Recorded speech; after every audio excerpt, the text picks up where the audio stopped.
Hello, my name is Anna Velickovic from Belgrade University.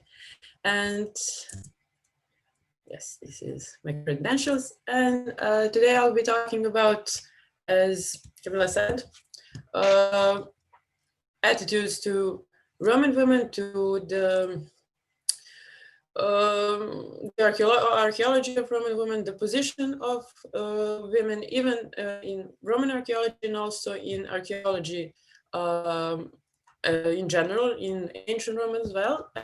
Presentation aims to showcase, as it is said here, the traditional views and representations of women in Roman archaeology and classical literature, and also the problems and misconceptions they can cause. Also, I will at the end talk about some new perspectives or new ideas. My presentation is mostly theoretical. I don't have any like strict data, but I think it's good from time to time to turn to just theory to make a new, yeah, I would just start. The story of the development of human society has been told largely through male agency, and usually men were identified with humanity, which resulted then, for the most part, in the disappearance of women from the record of the past. Men were believed to be the primary informants and actors in society. So it was their accounts and activities which were focused upon.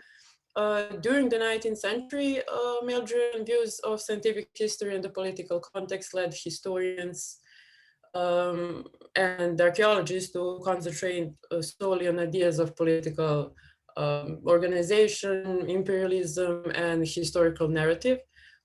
Questions such as gender and childhood were, for the most part, considered marginal to research. Early works about ancient Rome are a good example of this. For example, these books by Edward Gibbon and Theodore Mommsen from the 18th century. The social sciences belief in men's superior role in human development and the organization of society was largely seen as unproblematic until the challenge posed by the feminist scholars in the 60s and the 70s of the 20th century. The perception then held of women as women were seen as passive and secondary members in each group. It is commonly held by feminists that historical, social, and political narratives were, and for the most part still are, written by men, for men, and about men. These traditional concepts are often followed by the interpretation of men as social and cultural actors, and women perceived solely within the defined categories, usually just as goddesses, whores, wives, slaves. There was only a limited political role for women throughout priesthoods or benefaction, and this was only applicable for women of high status or of elite families. Androcentric bias is further amplified by classical scholars' extensive and often uncritical reliance on textual evidence as a primary tool in the interpretation of ancient society. For example, some Roman authors like Herodian and Juvenal wrote about the inappropriateness of women and families in military zones. They consider wives a hindrance to military discipline. The views of such authors have supported a widely held perception among modern scholars that the Roman frontier, like the military zones of the 17th century, 18th, 19th, and early 20th century, was no place for women or families. On the other hand, other ancient authors like Caesar indicate that wives, children, and civilians did indeed accompany the Roman army in the conquest or in the Castra Vici. Also, in the ancient sources, women were usually objectified by men. They were renowned for their beauty, for chastity or promiscuity, their beauty. They were wives, mothers, and daughters of important men. They were the victims or perpetrators of violence, and they were fertile. They were barren. But there is no need to be entirely negative about these ancient sources. They are a useful tool as long as it is understood that dependence on literary sources as objective historical text is inherently problematic because the texts themselves are material culture. Although there has been a renewed interest in the question of cultural change in the last 20 years, a review of the key works on these topics is a distinctive lack of consideration of gender and women in this case. Millet's model of Romanization is based upon changes, but again, it is considered that for the most part, the native elite is male. Also, the idea of Romanization can also be seen in Greg Wolf's Becoming Roman. He wrote that men in the Gaelic provinces came down from the hills, they shaved off their beards and learned to bathe themselves. But yeah, it leaves the question of what were the women doing. And then the change happened in the 60s and the 70s. The two geographic areas where the change happened first were the Norway and Sweden in Scandinavia and the United States. A couple of decades later in the United Kingdom. The goal was to incorporate women into the new archaeology that was the main paradigm of the time. It tried to emphasize the lack of women in standard accounts of the past, and also focus on the contemporary position of women in archaeological profession. It is only in recent years that has been developed, that feminist theory has been developed and utilized within the classical archaeology, history, and art history. Several scholars in the last decades have begun to process and develop the new approaches to gender and women.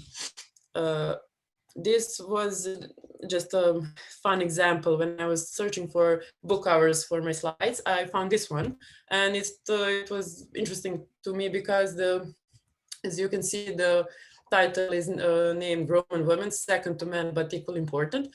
And then the sign, you can imagine that this book is telling one story by its title, but the synopsis tells completely different.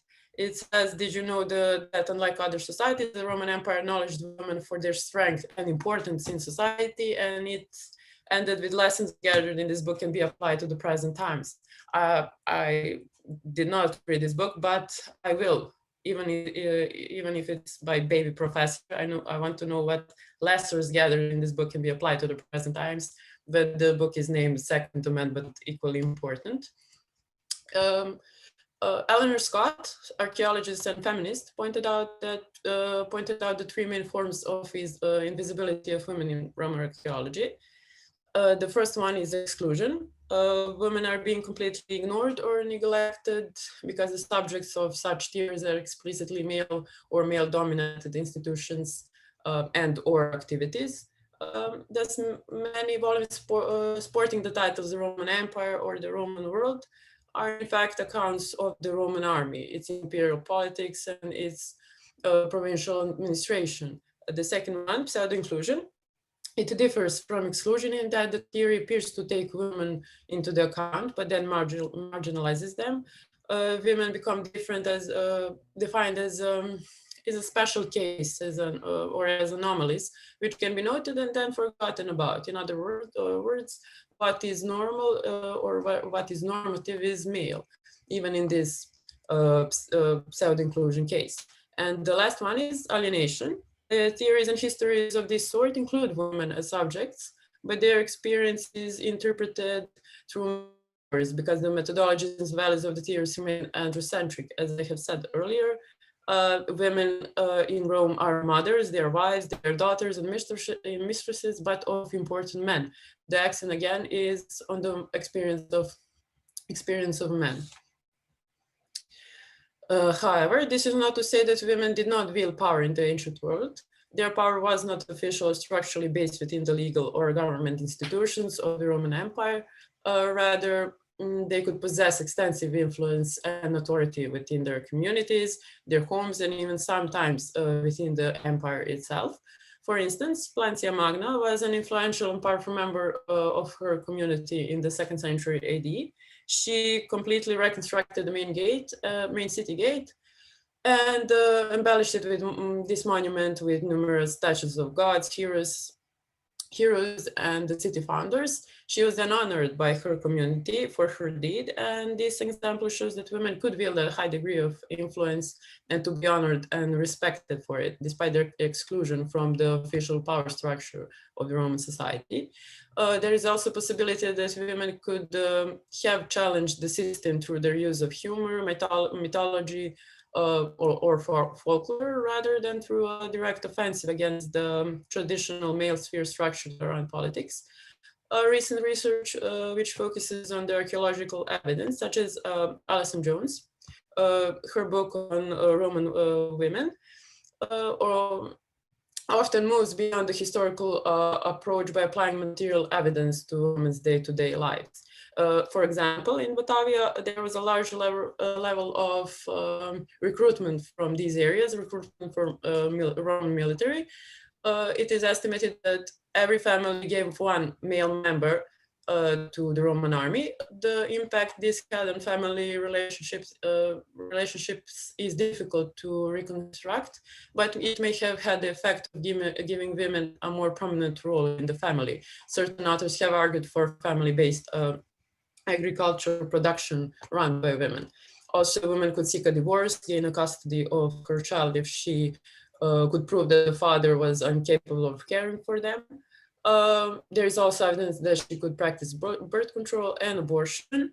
Roman women entered traditional male realms and pursued educational interests. For example, the wife of Senator Licinius Bruco was a lawyer, and epigraphic evidence points to another aspect of attitudes toward women and medicine. It is about their role as a doctor.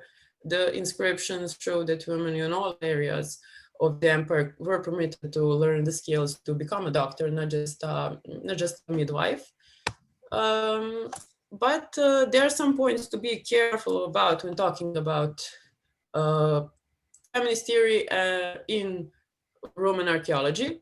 While an acknowledgement of women as is important and integral to the past, it is also absolutely essential to critical archaeological research. There is the danger of reversing the bias. This again can result in an isolated exclusive perspective on the past simply from the male perspective, same as from the female perspective, same as only from the male perspective. We must recognize that no single aspect of the past, nor a single gender existed in a vacuum, and therefore all factors of cultural life must be taken into account if we are to produce a comprehensive analysis of the past. Also, there is a possibility of ghettoization. I like this term, ghettoization, where the study of women is seen simply as subdiscipline and consequently remains marginalized from the main archaeological subject of research. This type of isolation can also be found in books which advertise a comprehensive interpretation of the past, or in this case, Roman past, but place women in a separate chapter of their own, as women were separate from the society or Roman society or culture itself. Further, the information presented for studies tends to represent the existence of only a small proportion of women from particular social groups, in this case, usually from elite families, and that's leaving the vast majority of women historically disenfranchised. These women, the majority living and working in agricultural communities, are continually left out of archaeological narratives. And what are the new perspectives? With this third part of my presentation, I'm slowly ending it. The assumption in archaeology has been that men are the strongest element in political power. This has now been challenged by anthropological studies that demonstrate that in some societies, individuals from any gender may hold power. In addition to political power, types of power are possible. It has been argued, for example, that segregation of men and women in medieval cemeteries is not evidence of women's lesser status, but simply of difference. Material culture has great potential for the study of gender. Material culture is used in active distinctive ways by different gender categories, and throughout its manipulation is prone to change and it's prone to be used to control, but also oppression and conflict. The analysis of the spatial distribution of artifacts using the Geographic Information System, or GSI, it places artifacts within spatial, temporal, and psychological context, which in turn help translate the patterns into social practices.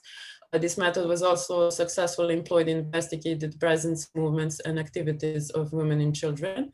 This helped further confirm the hypothesis that contrary to our early understanding of the Roman army, the castra or the Roman forts were places of constant interaction between soldiers and civilians, even children and women. And this topic calls upon us to do more than uh, place the marginalized identities such as women, children, and slaves back into the archaeological evidence, and to criticize the normative model of the adult male. In this way, we can move beyond the subfield of women in Roman Empire or women in Roman provinces and truly begin to write more comprehensive and inclusive social archaeology in regarding the Roman Empire. Thank you for your attention.